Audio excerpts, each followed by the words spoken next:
Boa noite a todos, a graça e a paz. Amém. Queridos, vamos dar início ao nosso culto, lendo a palavra de Deus no Salmo 99, versículo 1 ao versículo 3. Salmo 99, versículo 1 ao 3.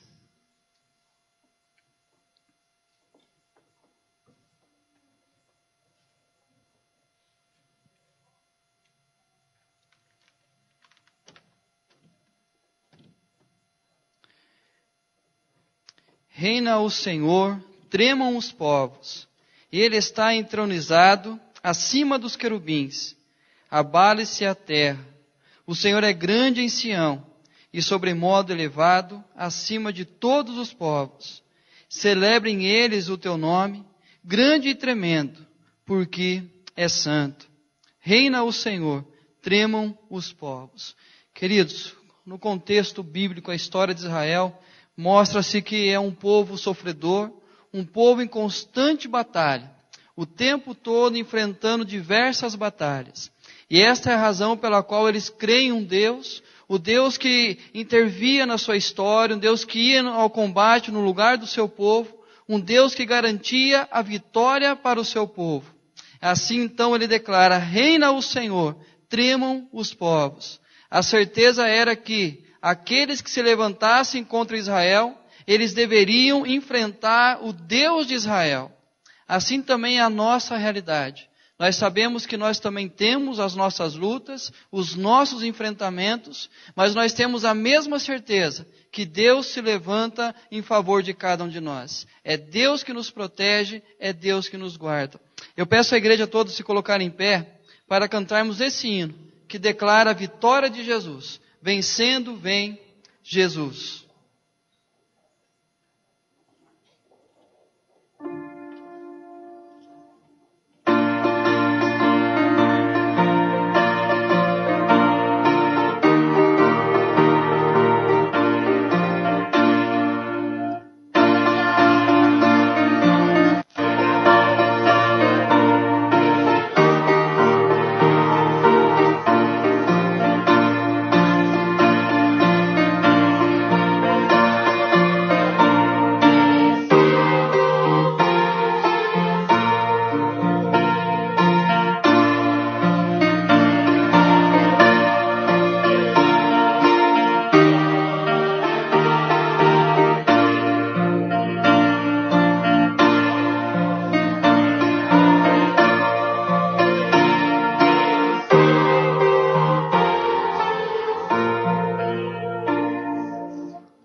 Feche seus olhos e declare isso através de uma oração.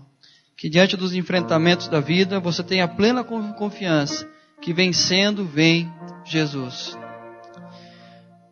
Pai, nós rendemos graças ao Teu nome, Deus, por esse privilégio que nós temos, de estarmos como igreja do Senhor, como família do Senhor aqui reunidos nessa noite, sabendo, ó Deus, que não é por mérito nosso, por justiça nossa que aqui nós estamos, mas é pelos méritos de Cristo Jesus, é pela justiça, Deus, paga naquela cruz que nos reconciliou contigo, e a certeza, ó Pai, do perdão dos nossos pecados, e o poder andar agora em intimidade com o Senhor, ó Deus. Nessa noite nós queremos exaltar o Teu santo nome através dos louvores, queremos expressar ao Senhor os sentimentos do nosso coração através das nossas orações. Nós queremos, ó Deus, nos submeter à Tua vontade através do ouvir da Tua palavra, para que isso seja uma realidade nessa noite. Nós pedimos, ó Deus, que o Teu Santo Espírito nos conduza ao entendimento da palavra do Senhor, nos conduza a clamar Abba, Pai, ó Deus, para que nos dê a plena certeza dessa intimidade que nós temos com o Senhor por meio de Cristo Jesus. Nós pedimos, ó Deus, que seja uma noite, ó Pai, de restauração, uma noite, ó Deus, que possamos reavaliar a nossa fé, entender, ó Deus, o propósito dessa fé, Deus, no Senhor, ó Deus, e assim, ó Deus, que o Teu nome seja exaltado em todo o tempo. Nós pedimos, ó Deus, a Tua bênção também sobre aqueles que nos acompanham e irão nos acompanhar pela internet. Que também seja um tempo do Senhor na vida de cada um deles. E que o Senhor coloque o desejo nos seus corações, ó Deus, de focar apenas no Senhor nesse tempo. Para que também estejam em ato de culto diante do Senhor, ó Pai. Obrigado por essa noite. Em nome do Senhor Jesus. Amém. A igreja pode se assentar. Salmo 99, versículo 6 ao versículo 8. Um chamado à intimidade que o salmista nos orienta e nos aponta esse caminho para que possamos construir essa intimidade com Deus. Salmo 99, versículo 6 até o versículo 8.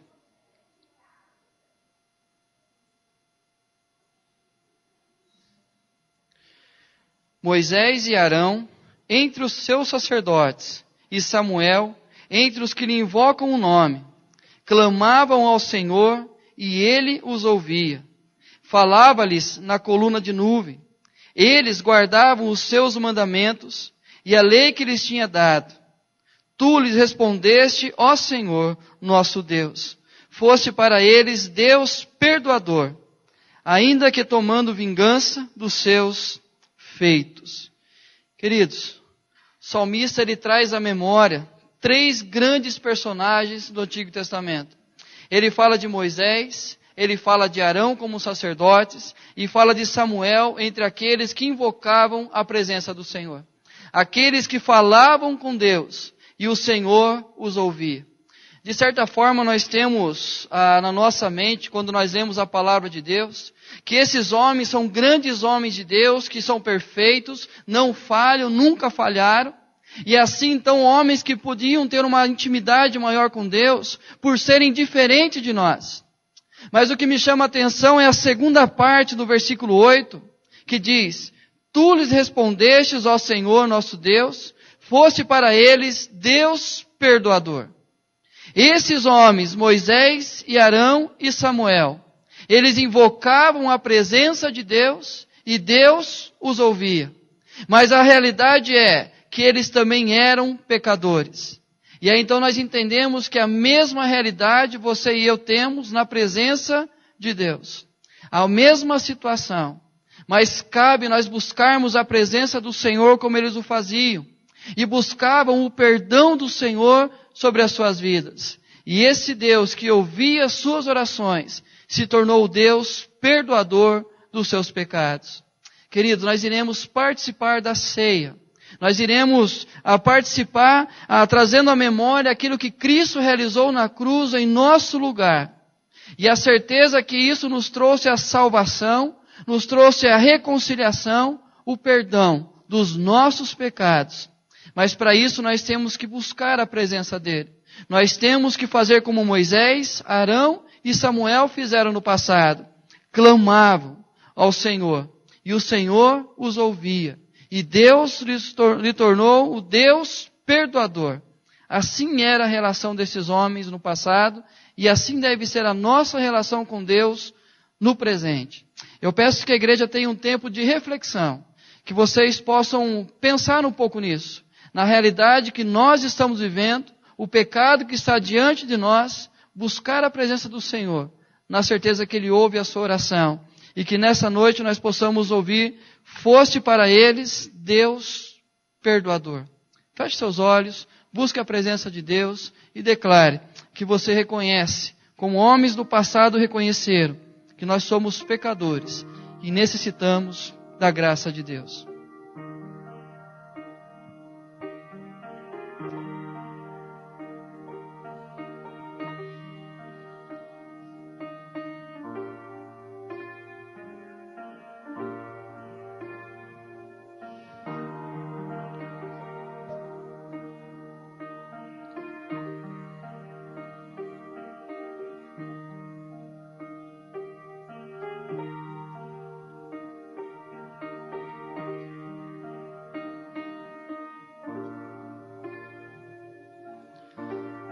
Pai, diante do Senhor, ó Deus, reconhecemos que somos pecadores, temos pecado contra Ti, ó Deus. Tantas vezes desobedecermos a Tua palavra, não darmos ouvidos, ó Deus, à Tua voz, e assim, ó Deus, por muitas vezes, apenas buscar, ó Deus, satisfazer aquilo que está no nosso coração, que é enganoso, que é corrupto, ó Pai, e assim, Deus, temos desviado da Tua vontade. Mas nós louvamos o Teu nome, ó Deus, pela certeza que em Cristo Jesus, o Senhor ouve a nossa oração e o Senhor responde a cada uma delas, ó Deus. E nesse momento a Tua igreja, ó Pai, está orando ao Senhor, ó Deus, em favor, ó Pai, da nossa vida. Ó Deus, porque nós precisamos, ó Deus, do perdão dos nossos pecados. E assim, ó Deus, nós nos confessamos diante do Senhor nesse momento, para que seja revelada a graça do Senhor, o amor do Senhor, o perdão do Senhor a cada um de nós, ó Deus. Derrama isso sobre a nossa vida, ó Pai. Nos dê a certeza, ó Pai, deste perdão derramado sobre cada um de nós. Porque sabemos, ó Deus, que nós somos pecadores. E nós precisamos, ó Deus, do Senhor agindo, movendo. Como o Senhor moveu, ó Deus, sobre a vida de Moisés, de Arão e de Samuel. Sendo para eles Deus perdoador. E assim, nesse momento, nós clamamos. Que o Senhor seja para conosco, ó Pai. Deus perdoador. Para que, ó Deus, possamos participar da ceia. Para que possamos, ó Deus, construir essa intimidade com o Senhor, para que possamos ouvir a Tua voz nessa noite, e assim andar de acordo com a Tua vontade. Sabemos, ó Deus, que o pecado está diante de nós. Sabemos, ó Deus, que nós somos pecadores, ó Pai, mas que possamos reconhecer o tempo todo o Senhor como nosso Deus perdoador, para a Tua honra e glória, em nome do Senhor Jesus. Amém, Senhor. Queridos, mesmo assentados como estamos, nós iremos cantar o hino 269, Pureza no Sangue de Cristo. Mesmo assentados, medita um pouco mais nessa letra, aquilo que você estará cantando agora, e eu peço que os presbíteros venham à frente, para que possamos ministrar a ceia nesse momento.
Chamar o diácono Sérgio para nos auxiliar na distribuição da ceia. Eu peço que a igreja se coloque em pé.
Coloque-se em pé, todos aqueles que irão participar da ceia. Vamos orar pedindo a Deus que consagre o pão, o suco da videira e esse momento que é um meio de graça pelo qual Deus fortalece a nossa fé. Vamos orar? Pai, obrigado a Deus pela certeza do perdão dos nossos pecados, pela certeza da reconciliação contigo. Sabemos, ó Deus, que nenhuma atitude nossa, nenhuma escolha nossa poderia, Deus, restaurar essa comunhão com o Senhor. Somente alguém santo, perfeito, sem mácula, sem pecado algum, poderia fazê-lo. E somente o Senhor assim o é, ó Pai. Nós te louvamos, ó Deus, porque em Cristo Jesus veio, ó Deus, a este mundo, ó Pai, entregou a vida naquela cruz para cumprir a justiça do Senhor. E assim, ó Deus, cumpriu o salário do pecado, para que pudéssemos, ó Deus, andar com o Senhor de novo em intimidade.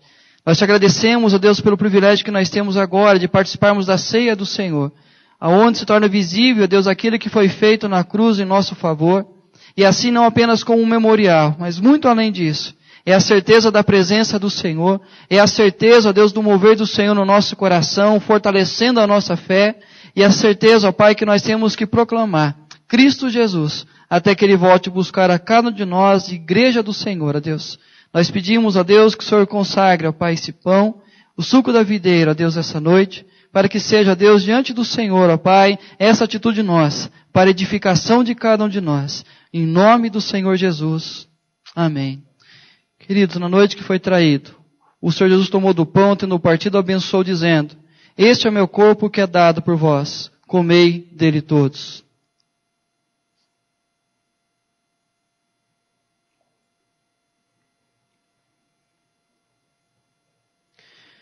Por semelhante modo, após haver ceado, tomou do cálice, dizendo: isto é meu sangue, derramado em favor de muitos para a remissão de pecados. Bebei dele todos.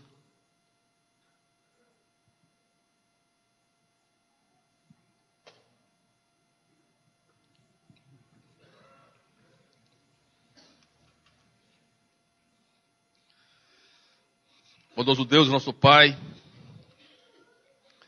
mais uma vez, ó Deus, nós tivemos o privilégio de participarmos da ceia do Senhor. Deus, obrigado porque isto é uma lembrança daquele ato realizado que não se repetiu. O sacrifício do Teu Filho Jesus Cristo para a remissão do pecado de todos nós, ó Deus. Ó Deus, que este meio de graça que o Senhor colocaste à nossa disposição surta efeito na vida de cada um de nós, ó Deus. Que seja uma lembrança real nas nossas vidas e que a nossa vida, ó Deus, possa ser vivida de maneira que este ato não tenha sido em vão em nosso favor. Abençoa ricamente, ó Deus, este culto que nós te oferecemos nesta noite. A pregação da Tua palavra, ó Deus, e todos os atos deste culto possa nos servir de alento, de exortação, ó Deus, de ânimo para a semana que se inicia, ó Deus, nas nossas lutas, nas lutas diárias, com as pessoas que o Senhor vai colocar, ó Deus, diante de nós, para que seja, ó Deus, uma semana abençoada, ó Deus. Abençoa o reverendo na ministração da Tua palavra, que o Teu servo, ó Deus, seja um instrumento nas Tuas mãos, usando, ó Deus, de maneira poderosa na pregação, ó Deus, da Tua palavra. Nós oramos no nome santo e precioso de Jesus Cristo. Amém, Senhor. A igreja pode se assentar. Salmo 99, versículo 9. Em Mateus, a afirmação que o texto nos traz é que após haver ceado, eles cantaram um hino e foram para o Monte das Oliveiras. Queridos, a certeza do perdão é a certeza que nós podemos louvar esse Deus. E o Salmo 99, versículo 9 diz: exaltai ao Senhor nosso Deus e prostrai-vos ante o seu santo monte, porque santo é o Senhor nosso Deus. Porque santo é o Senhor nosso Deus. Eu quero chamar o Ministério Coinonia, que entoará um cântico de exaltação ao Senhor e a certeza do perdão que nós recebemos nessa noite.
Provérbios capítulo 3, Provérbios capítulo 3, versículo 9 e versículo 10.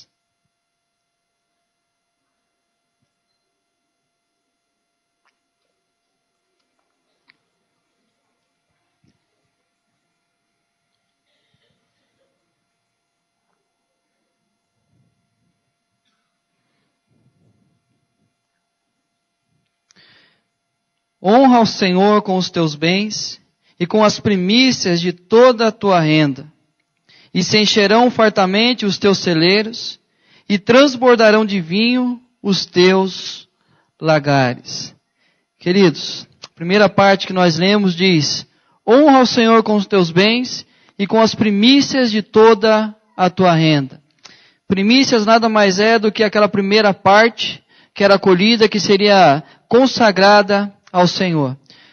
Hoje se ensina a teoria da prosperidade, onde você entrega o que você tem para Deus lhe dar muito mais. Mas é interessante como era feito na época, e o pano de fundo desse texto. Aí eles trabalhavam com a lavoura, chegava o tempo da colheita, era a festa da colheita, durante 7 dias uma grande festa, aonde eles iam à lavoura, colhiam a 10ª parte daquilo que havia sido plantado, e levavam aos sacerdotes, consagravam tudo ao sacerdote, ficavam uma semana em festa, para depois retornar à sua lavoura e recolher o resto daquilo que havia sido plantado. Queridos, primeiro havia a questão da confiança, a certeza que Deus já havia dado para eles o 100%, já havia feito brotar da terra aquilo que eles haviam plantado. E a fé que eles iam ter agora é a certeza que consagrariam ao Senhor e ademais ficariam guardados naquele lugar, e quando eles retornassem, eles teriam uma certeza: e se encherão fartamente os teus celeiros. Aquilo que eles estavam fazendo era um ato de fé, na certeza que Deus já lhes havia dado a certeza da colheita. Não era necessário levar uma parte do que haviam colhido, para garantir o restante. Mas era a certeza que Deus estava sendo fiel para com cada um deles. Assim também é o nosso ato de entregar o nosso dízimo. É a certeza que Deus já nos garantiu a lavoura. Deus já nos garantiu a grande colheita. E para isso eu pego a 10ª parte, consagro ao Senhor, porque eu sei que do que o resto Deus estará cuidando. Vamos fazer isso nesse momento, consagrar ao Senhor os nossos dízimos, as nossas ofertas, e vamos cantar o hino de número 93, Firmeza na Fé. Eu chamo os diáconos de plantão que vêm à frente, e a igreja toda se coloque em pé.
Pai querido, nós queremos agradecer ao Senhor por essa noite.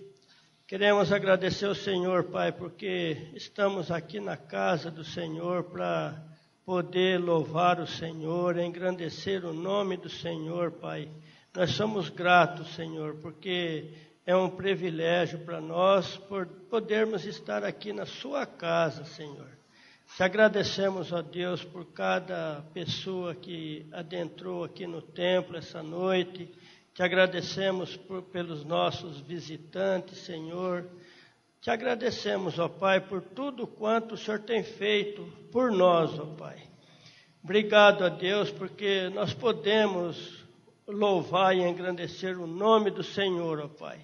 Queremos agradecer ao Senhor por esses dízimos, por essas ofertas depositadas aqui. Que bom, Senhor, poder participar desses momentos tão gostosos do culto, Pai. Poder trazer um pouco daquilo que o Senhor tem nos dado, Senhor. Muito obrigado, Senhor, por isso, Senhor.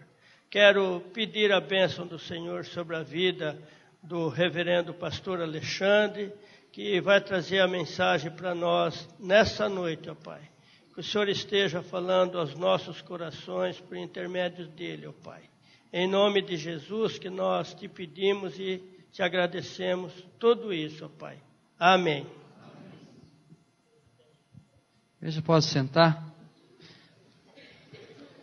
Chamar à frente as nossas crianças e pré-adolescentes, com seus professores.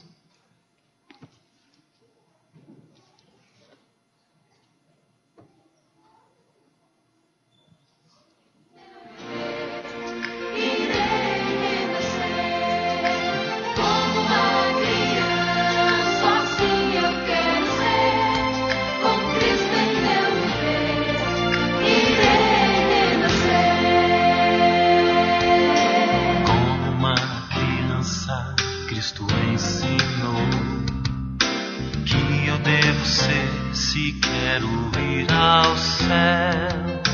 Ter a mente limpa e puro coração. Chamar o Carlos aqui na frente para orar. As crianças e também os seus professores. Cristo ensinou que eu devo Oremos. ser.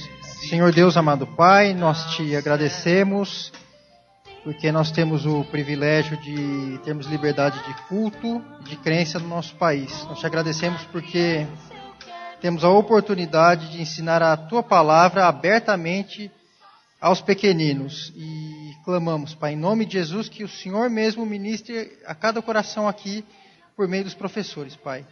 E o nosso pedido, Pai, é que nenhum deles se perca, Pai, mas que todos venham ao conhecimento da verdade, Pai. Em nome de Jesus. Amém.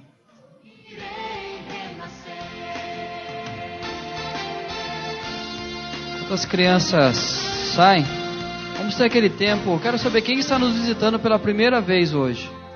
Tem alguém nos visitando pela primeira vez? Coloque-se em pé para o pessoal ver vocês. Vai todo mundo levantar. Fica tranquilos que vai todo mundo levantar daqui a pouco. Temos ali. Queridos, agora tem aquele momento especial que nós iremos cumprimentar. Vocês sabem onde está o visitante. Então quem está mais próximo, vamos levantar e vamos abraçar uns aos outros. E desejar que Deus fale ao coração de cada um de nós através da sua palavra nessa noite.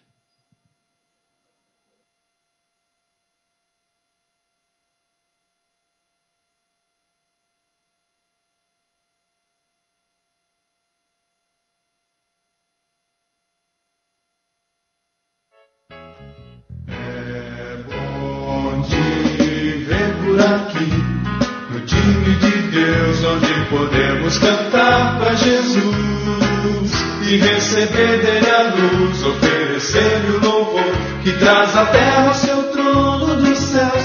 Quero te dar um abraço de amigo, te transmitir o amor de um irmão, te ver louvando aqui sempre comigo, te dar a minha mão.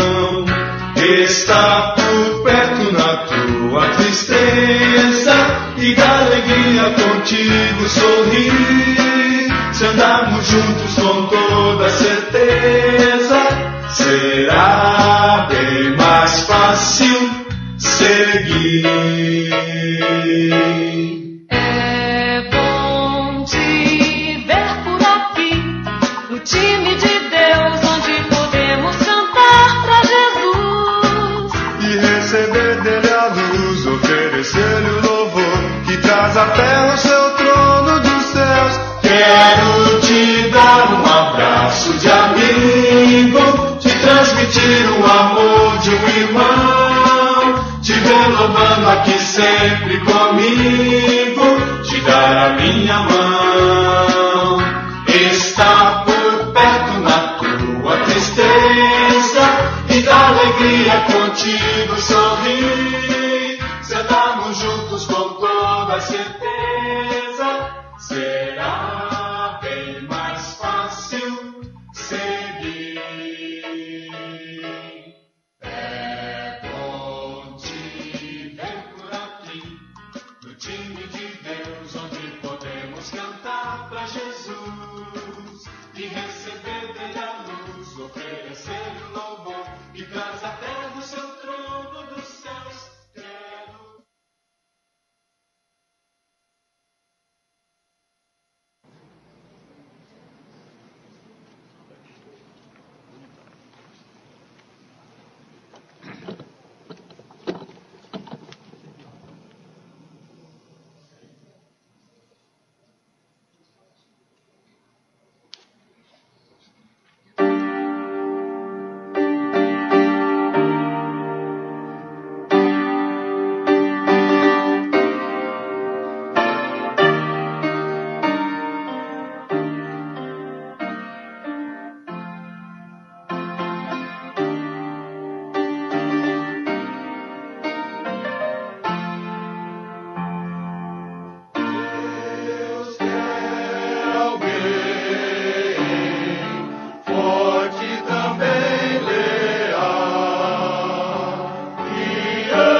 está o desafio.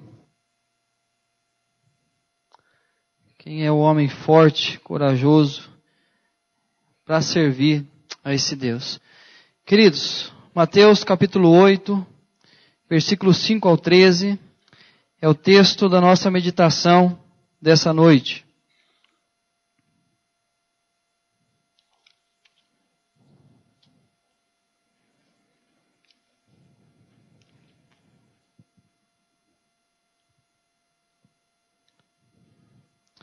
A cura do criado de um centurião.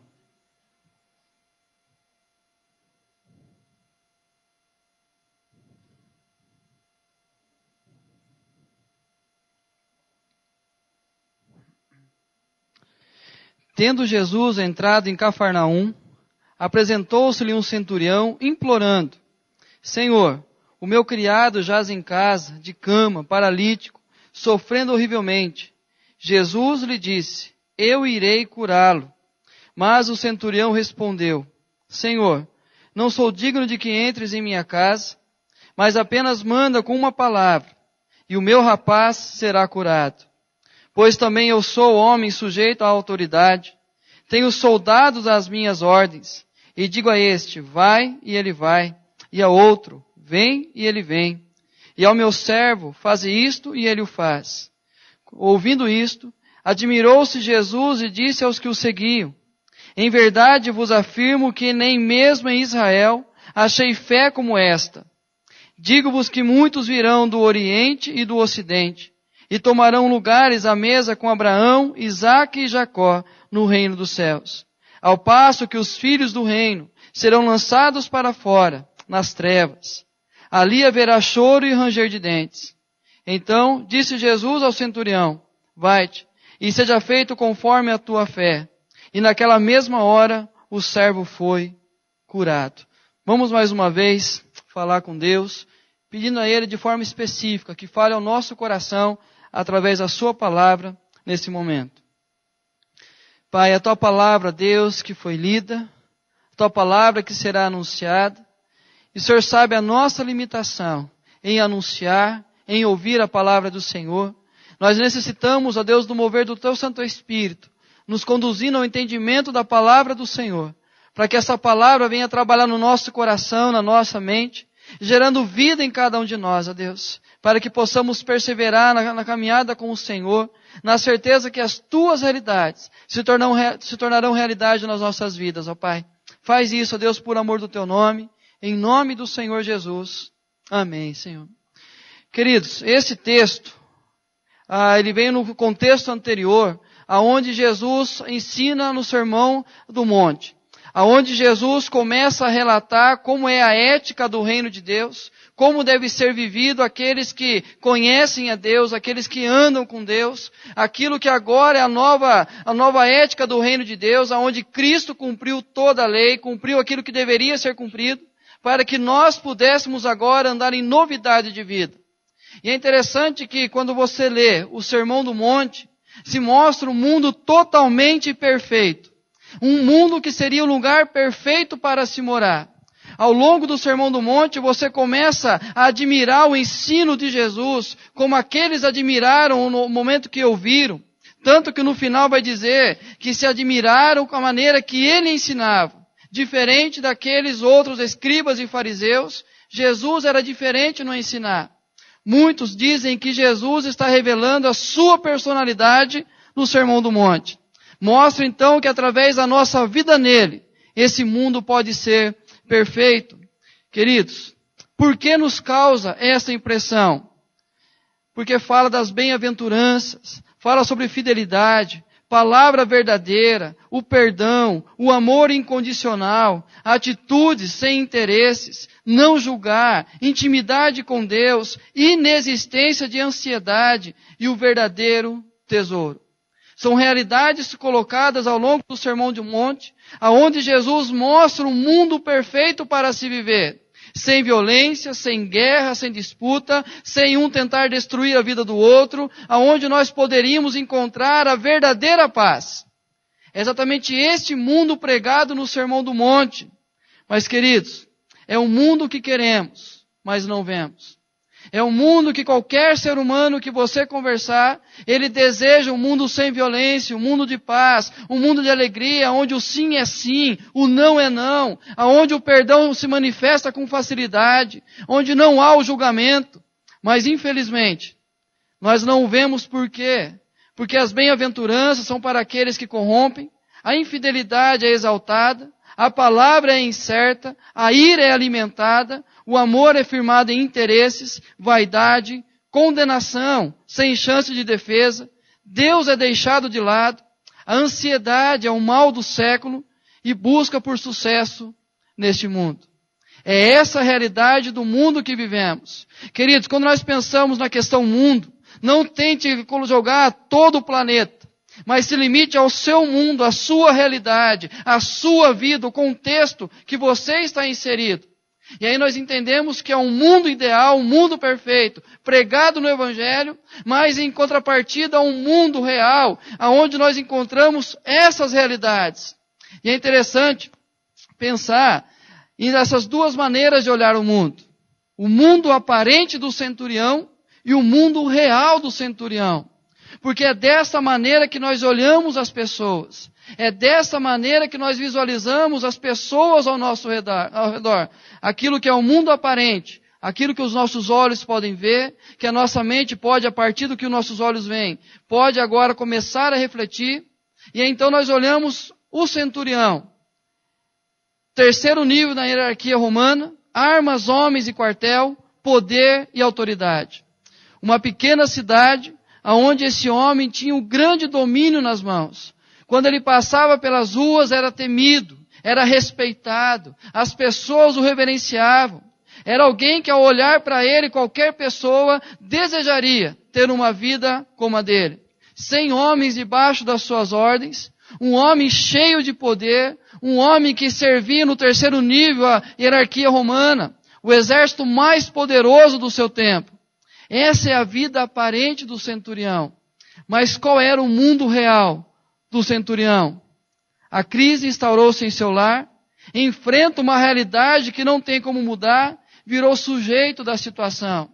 Então aquele mundo aparente de perfeição, de poder, de autoridade, de domínio, acaba-se em um momento que ele se depara com a realidade dentro do seu lar, aonde encontra-se um criado sofrendo absurdamente, paralítico, sofrendo a ponto de morte, como fala em Lucas capítulo 7. Essa é a realidade, esse é o mundo real do centurião. Queridos, há uma grande diferença entre o nosso mundo aparente, aquilo que nós tentamos aparentar às pessoas, como aquilo que realmente nós estamos vivendo. Mas qual que é a semelhança com o nosso mundo? Se limitando ao mundo do centurião.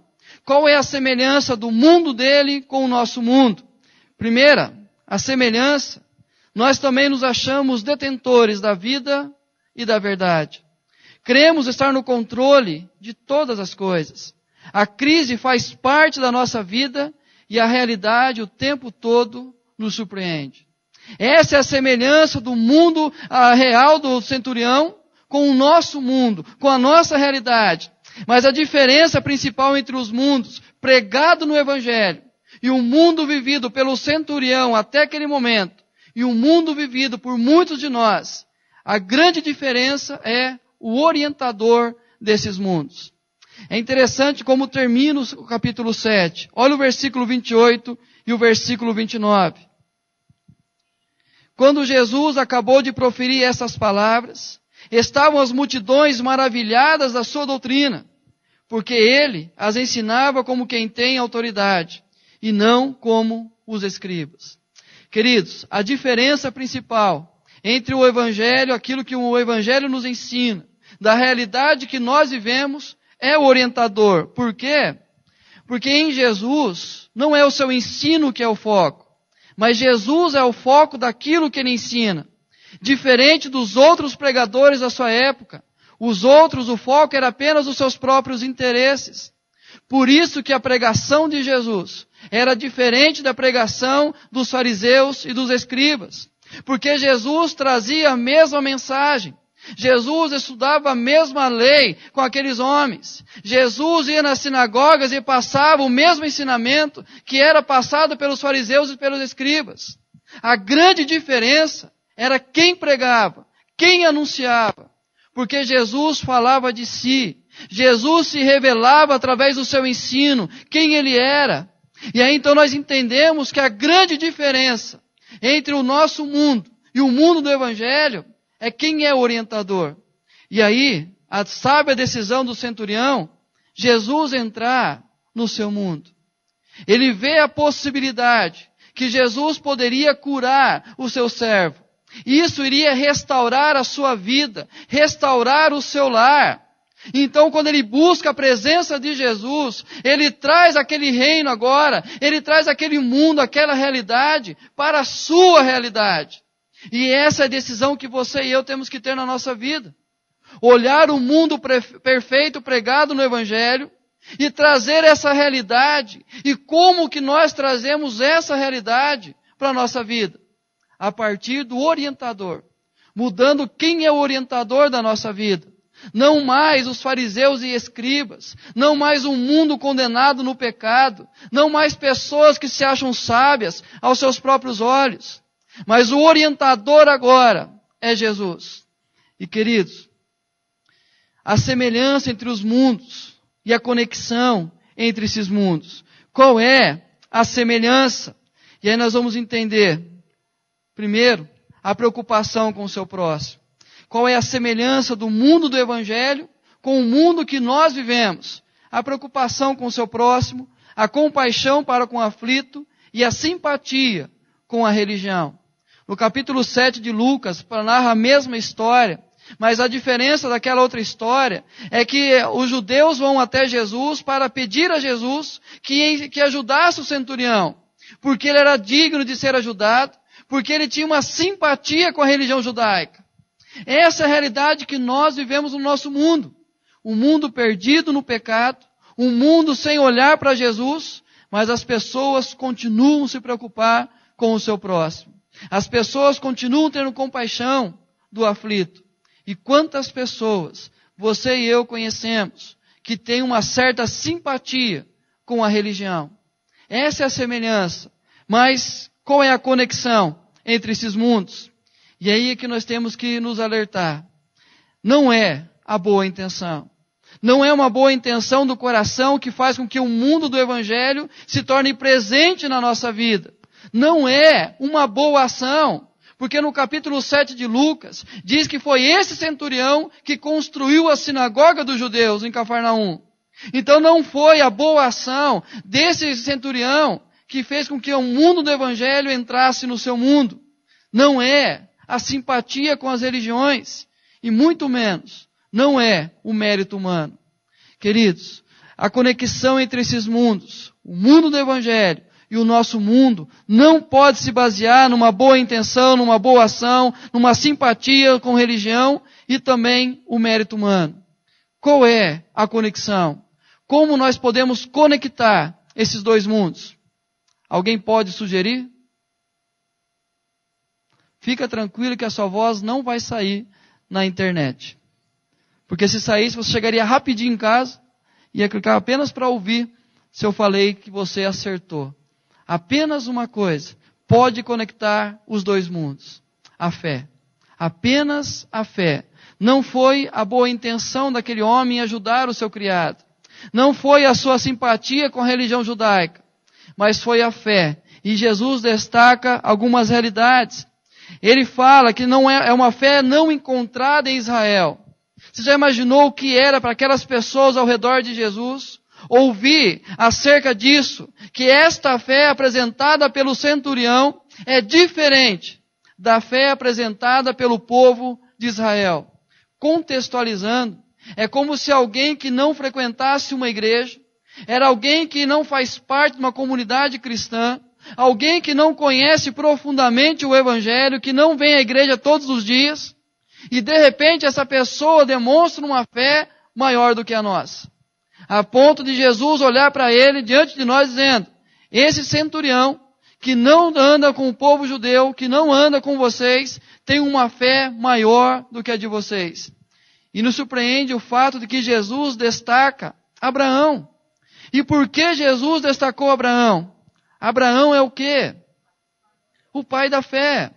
No princípio, Israel deveria alimentar a sua fé, deveria herdar a fé de Abraão, e assim andar no temor de Deus, andar no conhecimento de Deus, andar ouvindo a palavra de Deus. Mas eles não se submeteram à autoridade de Jesus, diferente do centurião. Quais são as etapas da nossa fé? Pelo menos 4 etapas você e eu passamos, ou devemos passar, para que possamos chegar à maturidade da nossa fé e assim ser comparado à fé daquele centurião. Processo de aprendizado, processo de firmeza, de maturidade e de consistência. Mas como esses processos acontecem na nossa vida? O processo de aprendizado, ouvir a palavra. Parar para meditar no que a palavra de Deus está dizendo. No capítulo 7 o texto diz, ouvindo que Jesus estaria passando por ali, ouvindo falar sobre Jesus, aquele homem toma a decisão de apresentar o seu mundo a Cristo Jesus, para que o mundo revelado no Evangelho passasse a fazer parte do seu mundo. Ouvir a palavra de Deus. A firmeza, as nossas convicções, aquilo que nós cremos profundamente, diferente do Evangelho. E eu começo então a questionar as minhas próprias convicções, porque aquilo que o Evangelho fala é diferente daquilo que eu acredito. Então começa-se a trabalhar outras convicções, e algumas coisas começam a quebrar no nosso coração. Algumas coisas começam a mudar na nossa mente. Eu lembro que quando eu comecei a frequentar a igreja, já com meus 21 anos, e quando era eu e um amigo meu, nós fomos convidados, nós fomos à igreja, nós trabalhávamos juntos ao longo da semana. E a conversa que nós tínhamos era, ninguém vai mudar a nossa mente. Ninguém vai mudar aquilo que eu penso sobre tal coisa, tal coisa e tal coisa. E queridos, ninguém chegou para mim e me forçou a mudar de pensamento. Mas ao ouvir o Evangelho, começou a gerar uma firmeza, porque as minhas convicções foram abaladas a partir daquilo que eu ouvi do Evangelho. E vai para mais um passo, o processo da maturidade.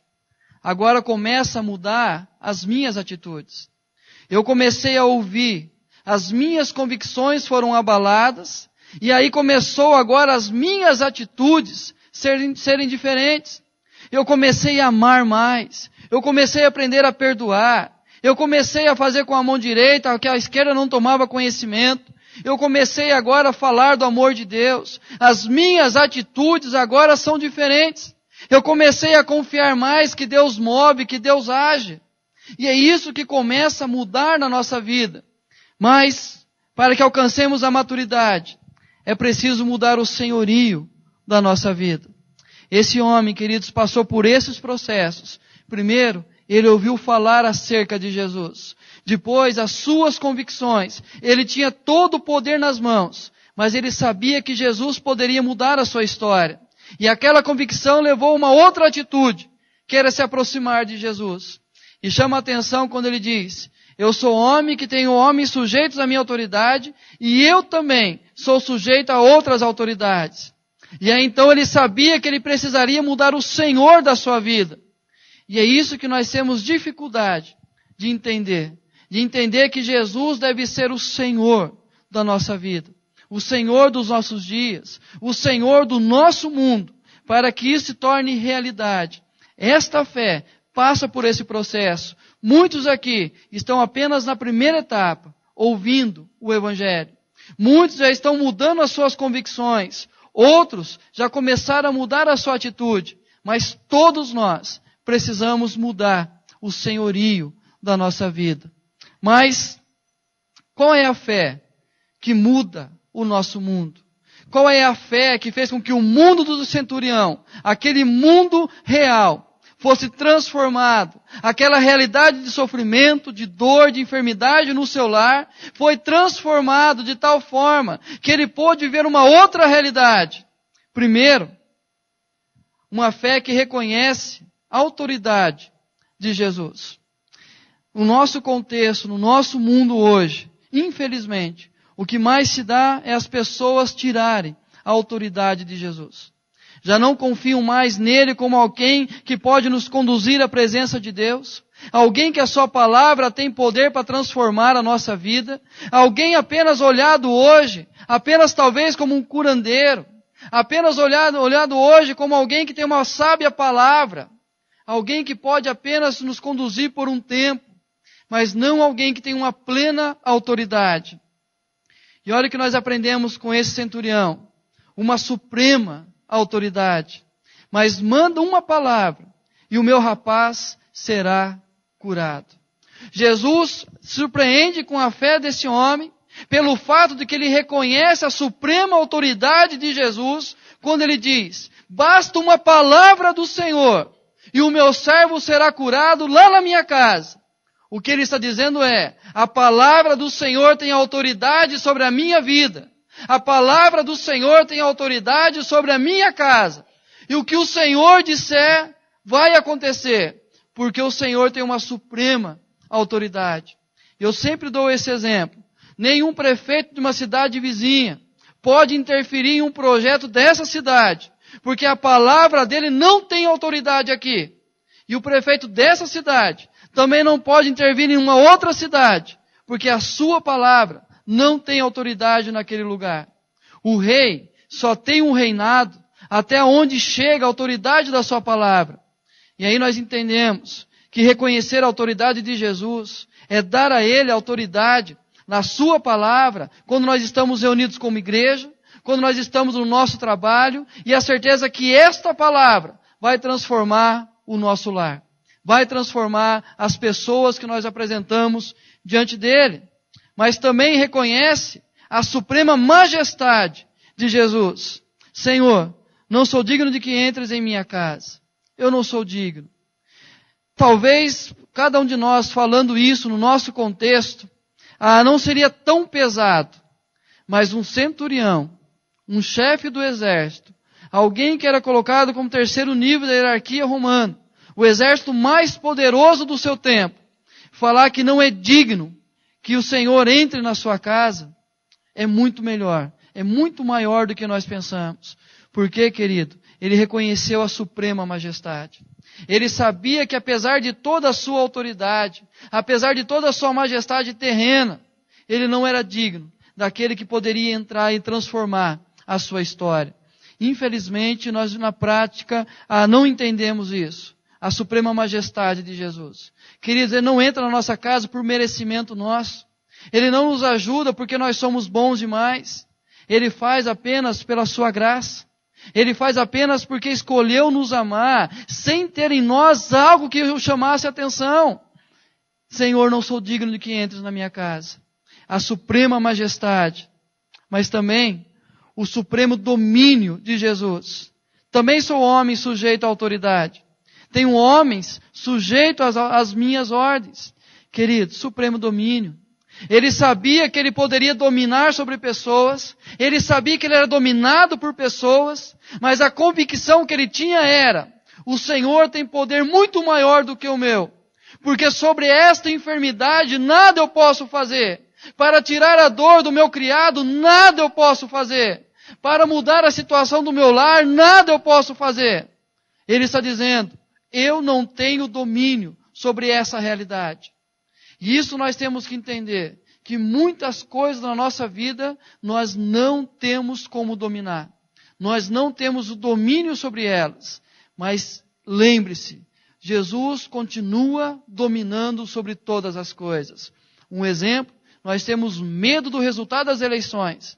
Mas a certeza que nós temos, que Ele vai continuar dominando sobre a nossa nação.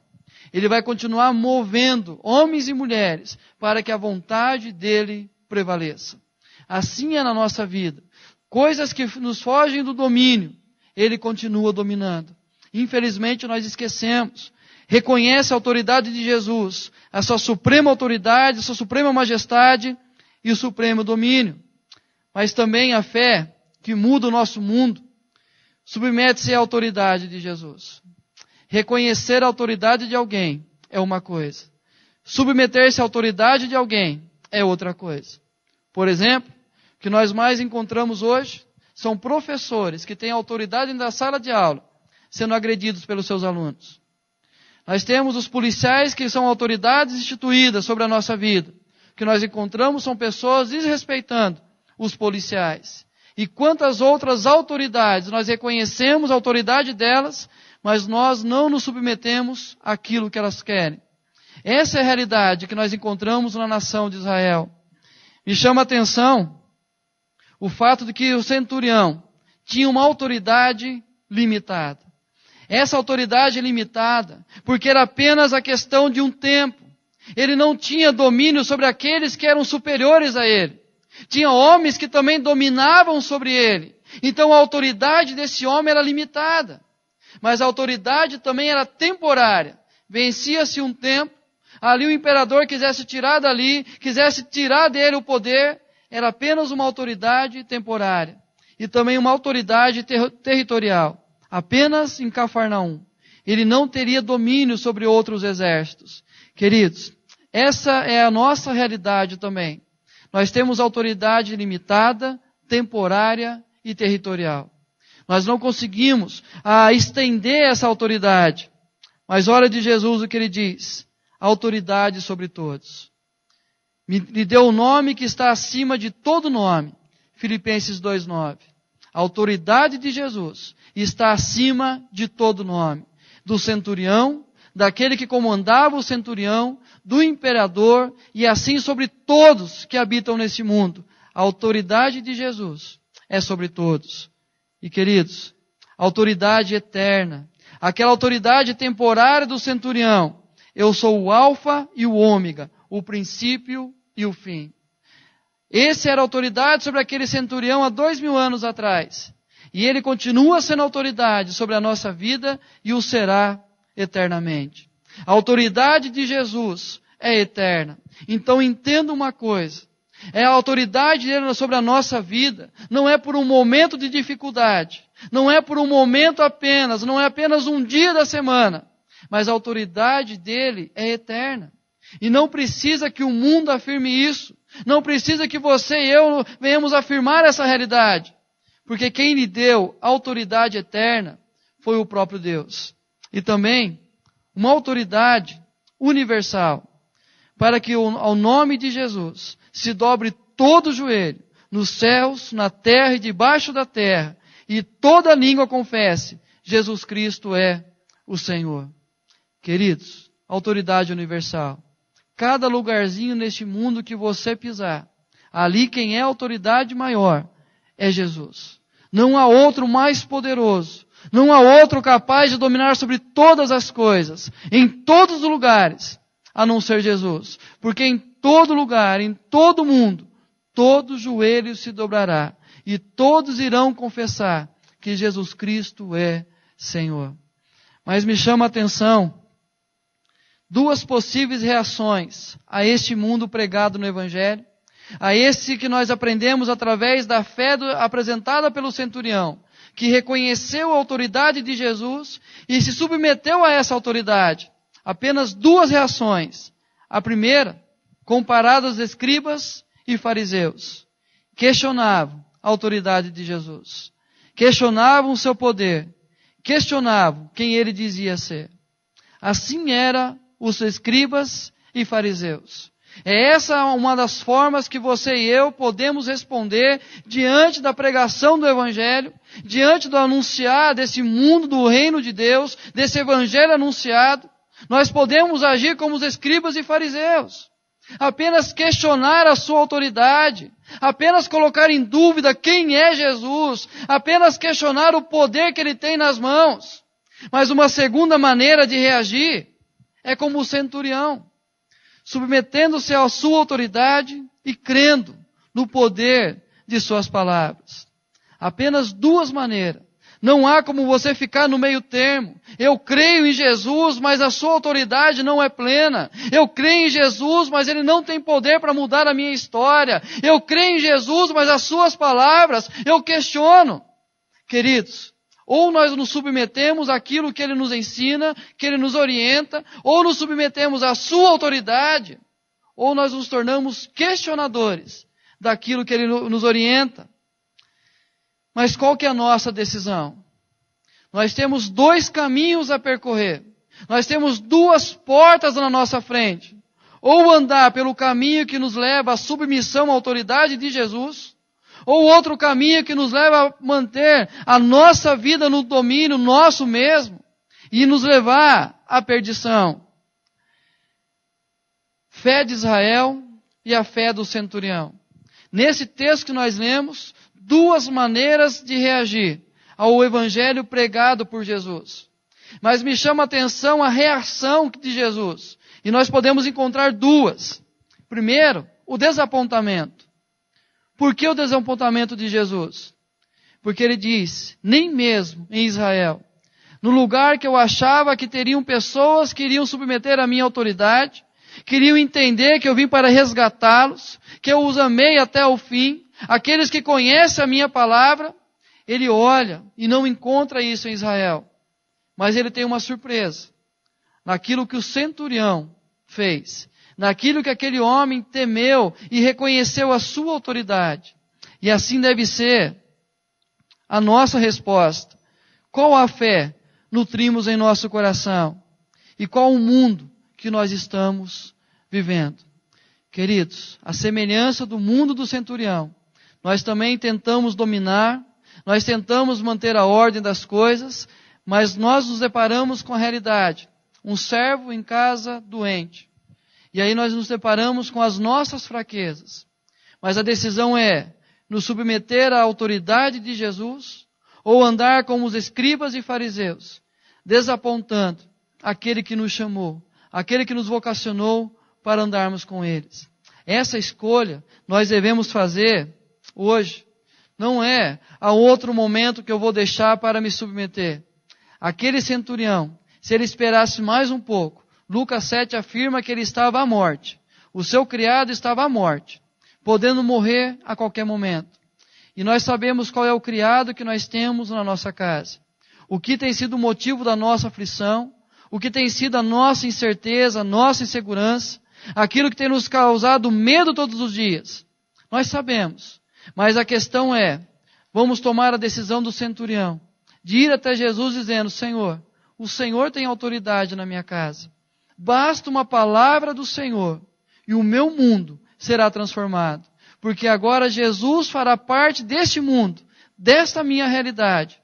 Ou nós iremos continuar a nossa caminhada, sofrendo amargamente, porque o centurião está, o criado está à morte. Eu quero convidar você nesse momento a orar diante do Senhor e tomar essa decisão, fazer essa escolha. Eu sei que o momento é curto, o momento é breve. O centurião estava com essa situação, o seu criado estava à morte. Nós sabemos que muitas coisas na nossa vida também está à morte. Seja o nosso casamento, seja os nossos sonhos, seja os nossos projetos, seja a nossa vida espiritual. Muitos de nós estamos com os nossos criados doentes, enfermos. Mas a decisão é nossa, nos submeter à autoridade de Jesus, para que o mundo dele passe a fazer parte do nosso mundo. Feche seus olhos, fale com Deus nesse momento, busque a presença dele e peça que assim como o centurião pediu, Senhor, o meu criado está em casa enfermo, jaz há muito tempo doente. Se o Senhor não mover, se o Senhor não agir, ele será morto.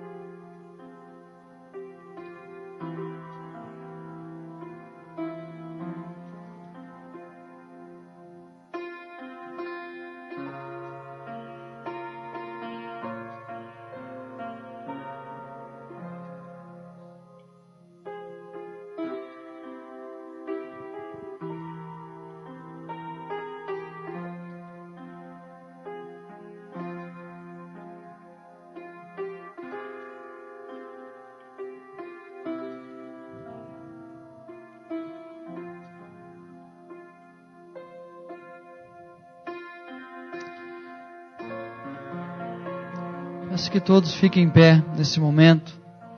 Queridos, nós sempre temos aquele momento de intercessão no final do culto. Momento que nós apresentamos a nossa vida, a nossa família, algumas situações que nos afligem diante do Senhor. E a palavra de Deus na primeira carta de João diz assim: e esta é a confiança que temos para com Ele, que se pedirmos alguma coisa segundo a sua vontade, Ele nos ouve. Então, se você quer nessa noite apresentar um dos seus criados diante de Deus, criado que está enfermo, está doente, eu peço que você venha à frente, para que possamos ter um tempo de intercessão, dizendo ao Senhor que nós estamos apresentando diante dEle aquilo que tem sido motivo da nossa aflição, para que apenas uma palavra dEle venha mudar a nossa história. Então, você que tem um criado a ser entregue nas mãos de Deus nessa noite, convido que venha à frente nesse momento.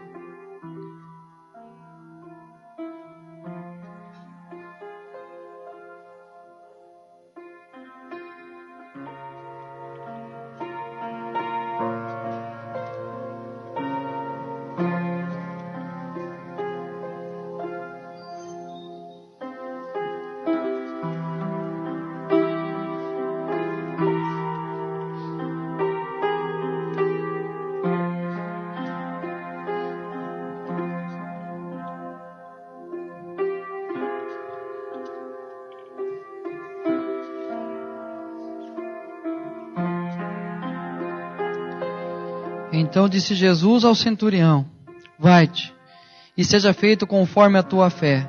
E naquela mesma hora, o servo foi curado. Pai, diante do Senhor, a Deus, nos colocamos nesse momento. Assim como lá no passado, o centurião vivia uma realidade aparente, mas, ó Deus, quando entrava-se no seu mundo, encontrava-se o sofrimento, a perda de domínio, ó Deus, a dor, ó Pai, por não saber como reagir, ó Deus, para curar o seu criado. Ó Deus, assim ele buscou a presença do Senhor. Assim também nós o fazemos neste momento, ó Deus. O Senhor sabe, Deus, o criado que cada um tem aqui enfermo nos seus lares, ó Deus. O Senhor sabe, Deus, aquilo que estamos apresentando diante do Senhor nesse momento. Nós confiamos na Tua palavra que nós lemos agora, que diz, ó Deus, que se nós pedirmos alguma coisa segundo a Tua vontade, o Senhor ouve e será feito, ó Pai. E nós cremos, ó Deus, que a vontade do Senhor é que a nossa família seja restaurada, que as nossas feridas sejam curadas, ó Pai, que relacionamentos sejam restaurados, que a prosperidade volte a acontecer na nossa vida em todas as áreas, ó Pai, que milagres aconteçam sobre a nossa vida, para que, ó Deus, possamos contemplar esse cuidado do Senhor.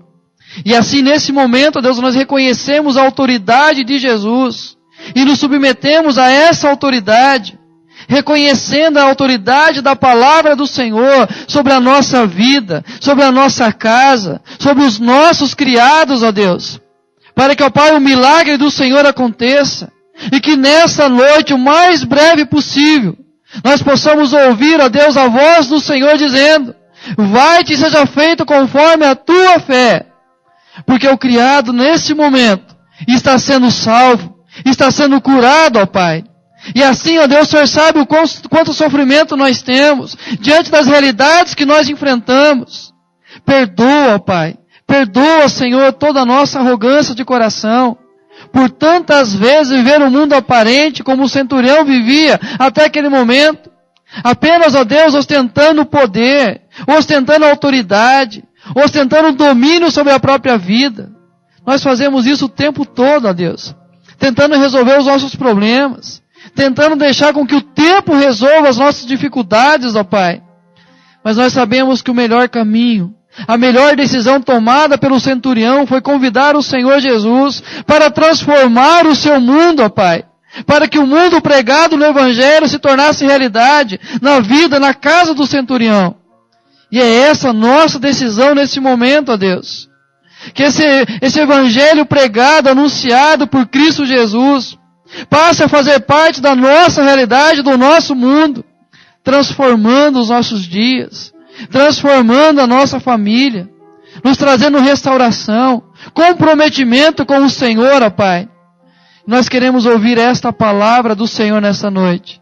Neste momento, nós queremos ouvir, Senhor, que o nosso servo, o nosso criado, foi salvo, foi curado, porque a palavra do Senhor tem autoridade sobre a nossa vida e a vida de todas as coisas que nos cercam, todas as pessoas que nós convivemos. E assim, ó Deus, que essa realidade do mundo pregado no Evangelho se torne a realidade do nosso mundo. E assim, ó Deus, possamos ver o Teu agir, o Teu mover, e assim nos alegrarmos pela certeza do Teu cuidado. Obrigado por essa noite, pela Tua palavra, pela certeza da manifestação do Teu poder sobre a nossa vida, e que possamos reconhecer o tempo todo a autoridade de Jesus e nos submeter a essa autoridade, para a Tua honra e glória, em nome do Senhor Jesus. Amada igreja, ide em paz, e que a graça do nosso Senhor e Salvador Jesus Cristo, o amor do nosso Deus e Pai, a presença, o consolo, a intercessão, o poder do Espírito Santo de Deus, esteja sobre nós, igreja do Senhor, desde agora e para todos sempre. Amém.